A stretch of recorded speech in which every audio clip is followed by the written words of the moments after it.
मैं कहूँ तो अंतरिक्ष का कोई भी मिशन हो और चाहे किसी भी देश के द्वारा संचालित किया जा रहा हो, इसरो मिशन की निश्चितता और अनिश्चितता के बीच बहुत ही महीन अंतर होता है, जिससे कि एक मिशन सफल या असफल होता है। लेकिन आश्वस्त किया है कि लैंडर मॉड्यूल निश्चित तौर पे चंद्रमा की सतह पर सेफ और सॉफ्ट लैंडिंग करेगा। सभी दर्शकों की जानकारी के लिए अब हम इसरो के अब तक के सभी लूनर मिशन को संक्षिप्त विवरण प्रस्तुत करेंगे। जी हाँ, इसरो का पहला मून मिशन चंद्रयान-1 अक्टूबर 2008 में पीएसएलवी रॉकेट के द्वारा सफलतापूर्वक प्रक्षेपित किया गया था। चंद्रयान-1 ने चंद्रमा की सतह पर पानी की खोज करके पहले ही इतिहास रच चुका है।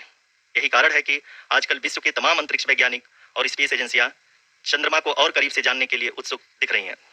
अगर हम बात करें चंद्रयान-2 की, जो इसरो का दूसरा मिशन है, जुलाई 2019 में इसरो के सबसे ताकतवर रॉकेट LVM-3 द्वारा सफलतापूर्वक प्रक्षेपित किया गया था और आज भी लगभग 4 साल बाद यह चंद्रमा के 100 किलोमीटर के सर्कुलर ऑर्बिट में घूमते हुए बहुत ही उत्तम क्वालिटी का डेटा प्रदान कर रहा है। मिशन के प्रारंभ में इसकी आयु 1 साल निर्धारित की गई थी, परंतु LVM-3 द्वारा बहुत ही सटीक इंजेक्शन और मिशन मैनेजमेंट की वजह से चंद्रयान-2 काफी लंबे समय तक कार्यरत रहेगा।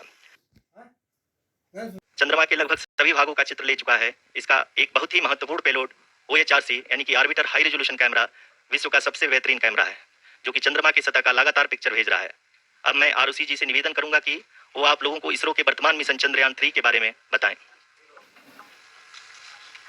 अभी आपने मिश्रा जी के द्वारा सुना इसरो के अब तक के लूनर मिशंस का विवरण। अब चलते हैं towards Chandrayaan-3, the follow-up mission of Chandrayaan-2, which has been designed to accomplish our mission goals. The primary objective of Chandrayaan-3 mission is the demonstration of safe and soft landing on the lunar surface. This demonstration is a critical aspect for ISRO's future interplanetary missions. In addition to this, the mission objectives also include demonstration of roving capability and conduction of in situ scientific experiments on Moon's surface. Carried on the shoulders of India's heaviest rocket LVM-3 on the 14th of July, Chandrayaan-3 was placed in the precise elliptic parking orbit of size 170 by 36,500 kilometers. ISRO, in its mission plan of following the incremental trajectory approach, carried a total of 5 earthbound maneuvers. The fifth apogee raising maneuver, which took place on the 25th of July, placed the spacecraft in an orbit of 250 by 1,27,000 kilometers. At the early hours of 1st August, the translunar injection was carried out, after which the composite module began the final leg of its long journey of nearly 3,84,000 kilometers for its rendezvous with the Moon. The TLI was a key step in the mission, enabling the spacecraft to escape Earth's gravitational pull and travel to the Moon. An orbit of 288 by 3,69,328 kilometers was achieved at the end of the translunar injection. जी हाँ, translunar injection किसी भी interplanetary mission के लिए बहुत ही आवश्यक परंतु कठिन operation होता है।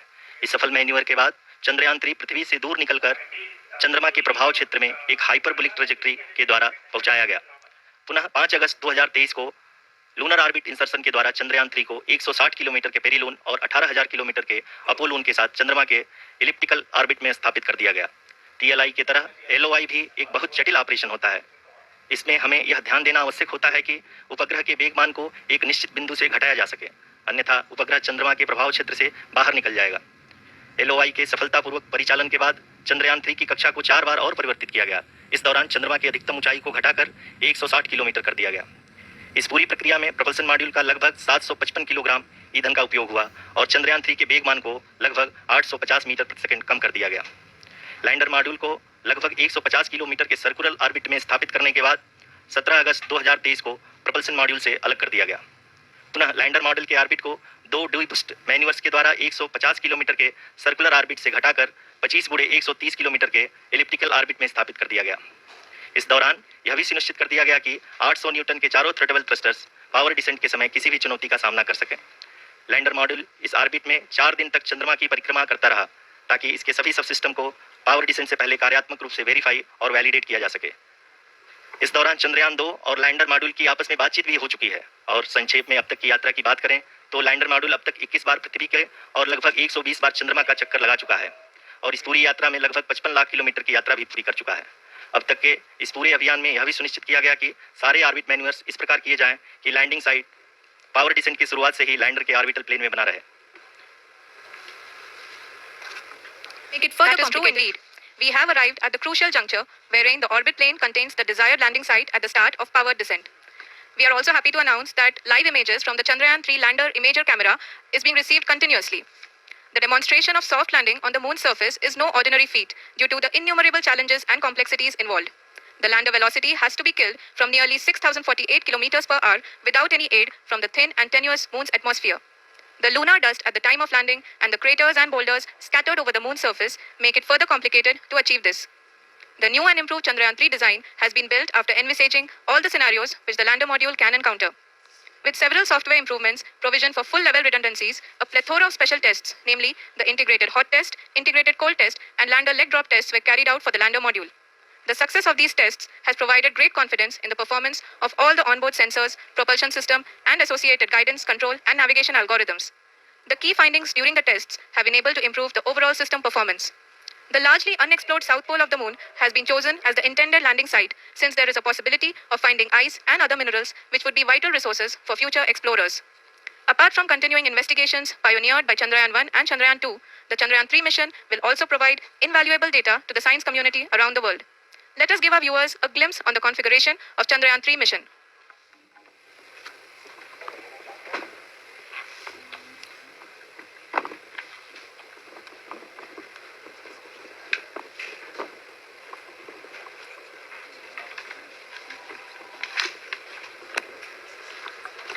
चंद्रयान 3 का मिशन प्लान लगभग चंद्रयान 2 की तरह ही बनाया गया है।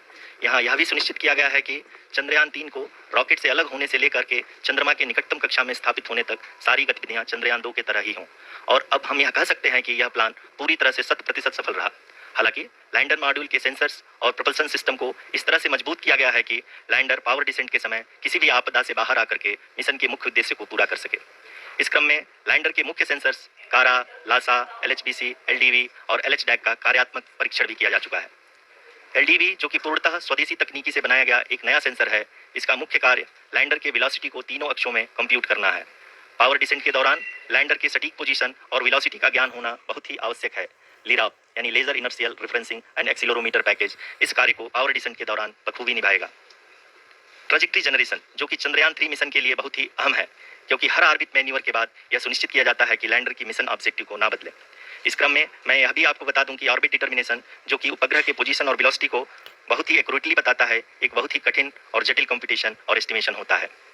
यहाँ यह भी जानना महत्वपूर्ण है कि चंद्रयान 2 का OHRC पेलोड अब तक काफी ऊंचे स्तर का डैम प्रदान किया है, जिसके फलस्वरूप लैंडिंग साइट की सीमा को बढ़ाकर 4 × 2.4 किलोमीटर कर दिया गया है, जो कि पावर डिसेंट के दौरान सॉफ्ट लैंडिंग कराने में काफी सहायक सिद्ध होगा।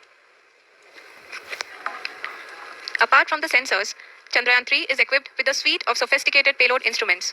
While Chandrayaan-1 and Chandrayaan-2 orbiter have provided abundant remote sensing data of Moon, equally important are the on-site localized measurements that provide ground truths. Lander and rover have payloads which are completely new and will perform in situ analysis of lunar surface. The two spectroscopes on rover, APXS and LIBS, will actively measure the surface elemental abundances at the landing location and surrounding area.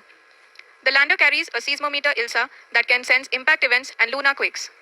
The thermal probe CHAST will measure the temperature profile and thermal conductivity of Moon's regolith.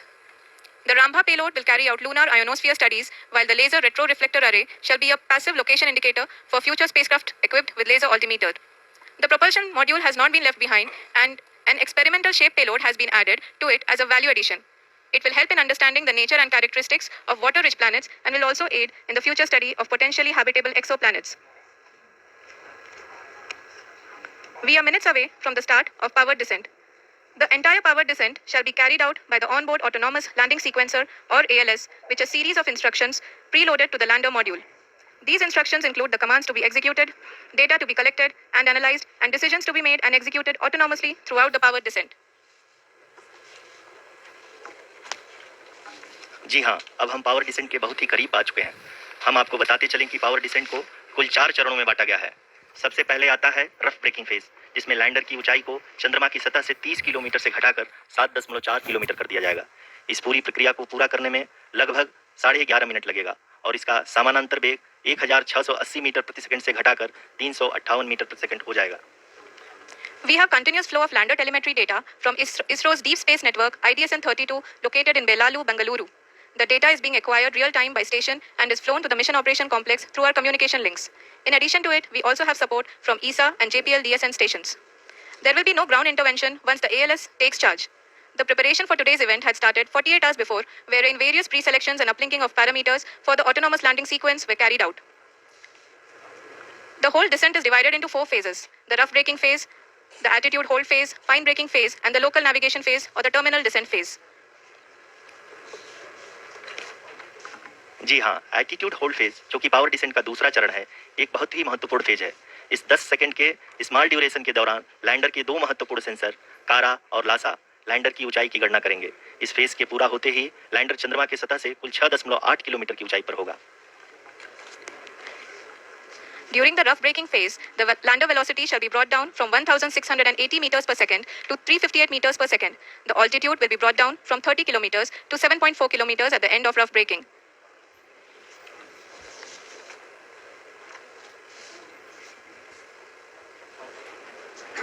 Currently, we can see the scientists are analyzing the lander data.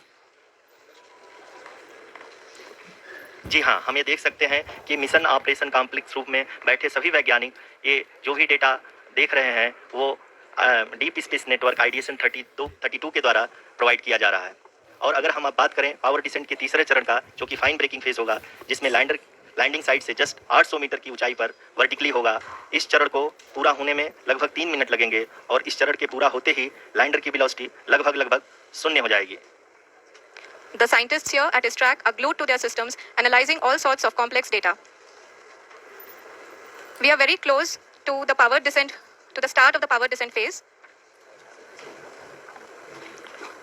जी हाँ, अगर हम अब बात करें power descent के चौथे और अंतिम चरण का, जो कि लोकल नेविगेशन फेज या टर्मिनल डिसेंट फेज भी कहा जाता है, इस दौरान लैंडर के 2 इंजन बंद कर दिए जाएंगे और लैंडर के सेंसरों द्वारा इसके हाइट और वेलोसिटी की गणना इनर्शियल नेविगेशन को भेज दिया जाएगा। इस दौरान लैंडर 150 मीटर की ऊंचाई को प्राप्त करने के बाद कुल 131 सेकंड लगाएगा। इस पड़ाव पे आने के बाद पुनः लैंडर 22 सेकंड के लिए हवरिंग करेगा।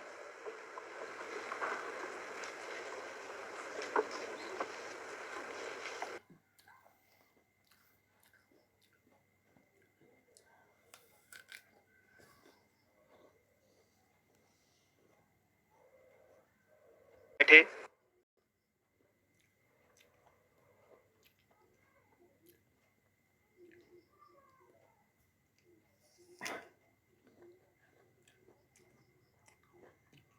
ताकि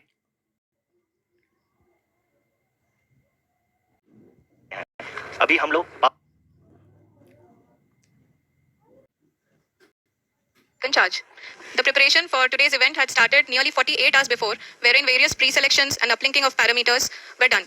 We can see that the vertical velocity of the lander module has been brought down. It is continuously coming down. And the ALS had already been initiated 1 hour before the scheduled time of the power descent start.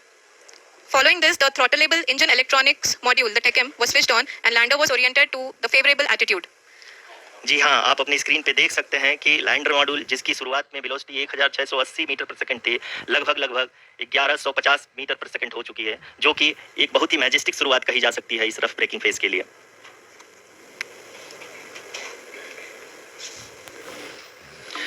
यहाँ पे मैं आपको ये भी बताते चलूँ कि आप अपनी स्क्रीन पे देख सकते हैं कि द लैंडर मॉड्यूल का अल्टीट्यूड धीरे धीरे अब कम होता हुआ दिख रहा है और जो कि एक्सपेक्टेड भी है। अभी हम बात करें करंट अल्टीट्यूड की, तो जो कि 28.6 किलोमीटर के आसपास है।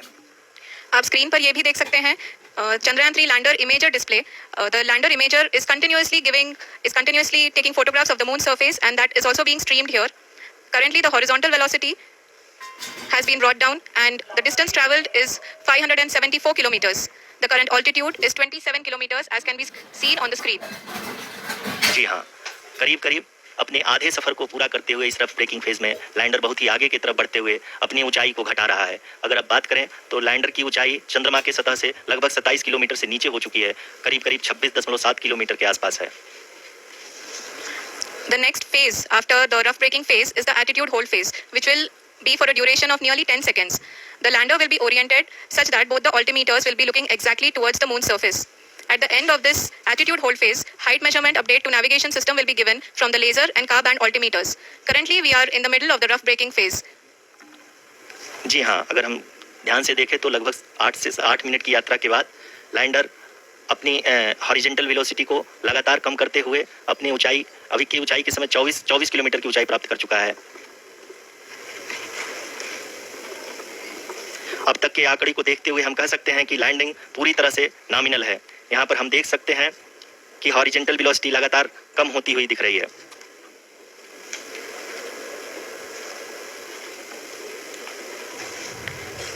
The altitude of lander from ground is currently 12 kilometer, is currently 22 kilometer, which is again going to be coming down, and that is expected. For the viewers who have joined now, we are in the power descent phase, and we are in the rough braking phase, which is the first phase of the power descent.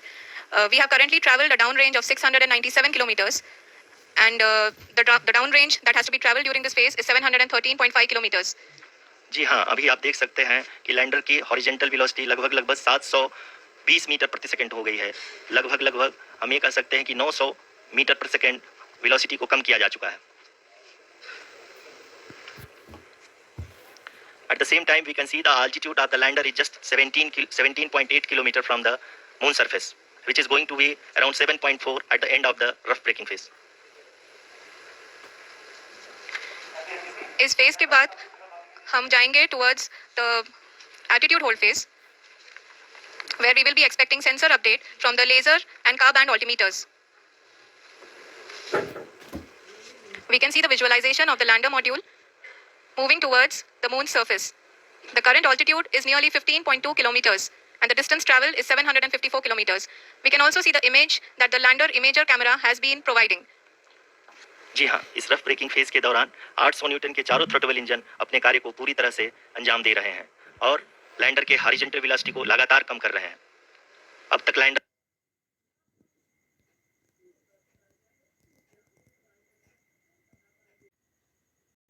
75 से 80% की यात्रा को पूरा कर चुका है।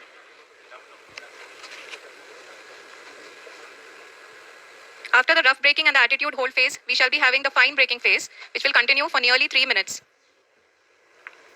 The whole phase is being driven by the autonomous landing sequencer, and there is no intervention from ground.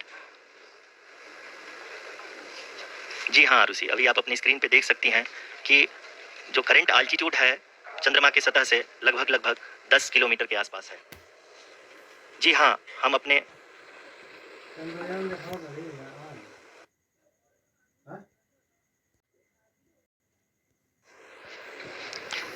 जी हाँ, हमारे प्रधानमंत्री जी श्री नरेंद्र मोदी जी हम सभी का उत्साहवर्धन करने के लिए दक्षिणी अफ्रीका के जोहान्सबर्ग से जुड़ गए हैं।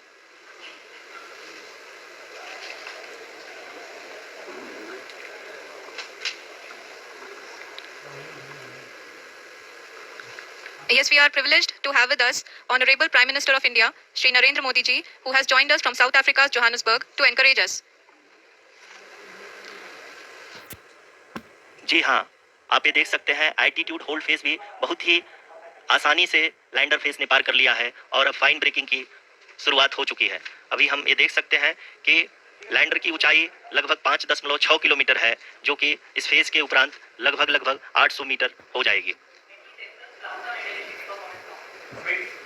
We can hear from the mission operations team that the sensors are performing nominally, and we are currently in the midst of the fine braking phase, which is going to continue for 3 minutes, and the altitude is going to be reduced to nearly 800 meters at the end of this phase. जी हाँ, जैसा कि आरुषि जी ने बताया कि लगभग 3 minute के उपरांत lander की हाइट लगभग 800 मीटर वर्टिकली होगी और यहाँ पे लैंडर की horizontal velocity, vertical velocity, even down range भी लगभग 0 होगा। We can see the visual of the lander module, and we can see that the downrange traveled is nearly 831 kilometers.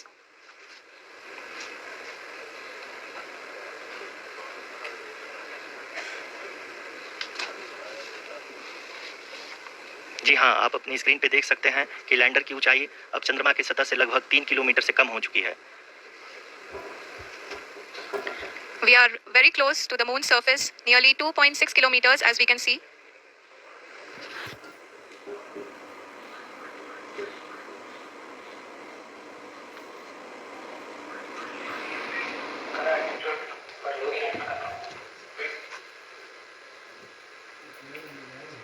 जी हाँ, अभी आप देख सकते हैं कि लैंडर की ऊंचाई लगभग 1 किलोमीटर के आसपास है।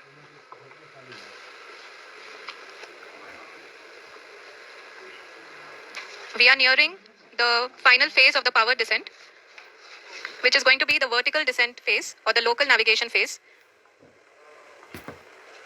जी हाँ, अब हम फाइन ब्रेकिंग फेज के एकदम करीब आ चुके हैं। हाँ, तालियों के गड़गड़ाहट से सुन सकते हैं कि हम लोगों ने तीसरे चरण को भी बहुत ही सफलतापूर्वक हासिल कर लिया है और अभी हम वर्टिकल डिसेंट फेज में आ चुके हैं, जिसकी शुरुआत भी बहुत ही अच्छे ढंग से हो चुकी है। Lot of applause indicates that till now the performance has been nominal. We are in the vertical descent phase 1. The altitude is being brought down from 800 meters and we are nearing and approaching the lunar surface. जी, आप अपनी screen पे देख सकते हैं कि lander का height लगातार कम होता जा रहा है। इस समय हम लैंडिंग साइट के जस्ट ऊपर हैं और इस समय इसकी ऊंचाई लगभग 600 मीटर के आसपास है। इस फेज के दौरान लगभग 150 मीटर के ऊंचाई पे पहुंचने के बाद लैंडर अगेन लगभग 20 से 22 सेकंड के लिए हॉवरिंग करेगा। We are above the landing site. The horizontal as well as the vertical velocity is now being constantly reduced, and the lander module has begun its descent towards the landing site.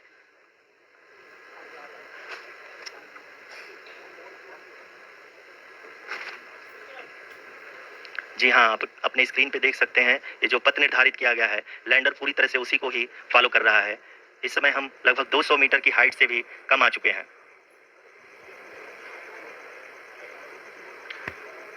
अब हम ये देख सकते हैं कि हम लगभग 150 metre की ऊंचाई पे हैं चंद्रमा के सतह से। We are approaching the vertical descent phase 2, which will have the lander module hovering at nearly 150 meters above the lunar surface. जी हाँ, आप इस तालियों की गड़गड़ाहट को सुन सकते हैं, जो कि सेकंड हाइवरिक फेज के कंप्लीट होने के बाद इन सारे वैज्ञानिकों के द्वारा की जा रही है। जी हाँ, आप अगर फिर से ध्यान से देखें तो एल्टीट्यूड पुनः कम होता जा रहा है। अभी हम लोग लगभग 135 मीटर की ऊंचाई पे हैं। The sensors that are updating at this point are providing confirmation of the safety of the landing site. As expected, the retargeting is going on and this is a very good signature for the lander. अभी आप ये देख सकते हैं कि lander की ऊंचाई लगभग 65 मीटर के आसपास बची हुई है। Currently, only 2 engines are now being fired, and we are nearly at zero velocity, vertical and horizontal. We were hovering, and now we are approaching the moon's surface. धीरे धीरे लैंडर की वेगमान को कम किया जा रहा है और हम अब लगभग 50 मीटर से भी कम आ चुके हैं। We can see the honorable. जी हाँ, आप अपनी स्क्रीन पे देख सकते हैं कि हम lander module. People are applauding. Let us all wait to hear from the Secretary Department of Space and Chairman ISRO, Shri S. Somnath. Lander module पूरी तरह से सेफली और सॉफ्टली चंद्रमा की सतह पे लैंड हो चुका है। ये हम लोगों के लिए बहुत ही गर्व की बात है।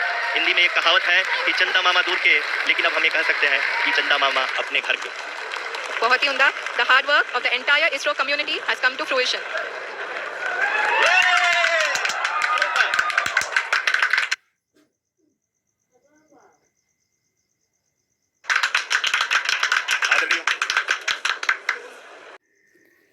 तो फाइनली अभी आपने देखा चंद्रयान 3 सॉफ्टली लैंडिंग कर चुका है। तो wish all very very very congratulation all of you. Okay, thank you. जय हिंद, जय भारत।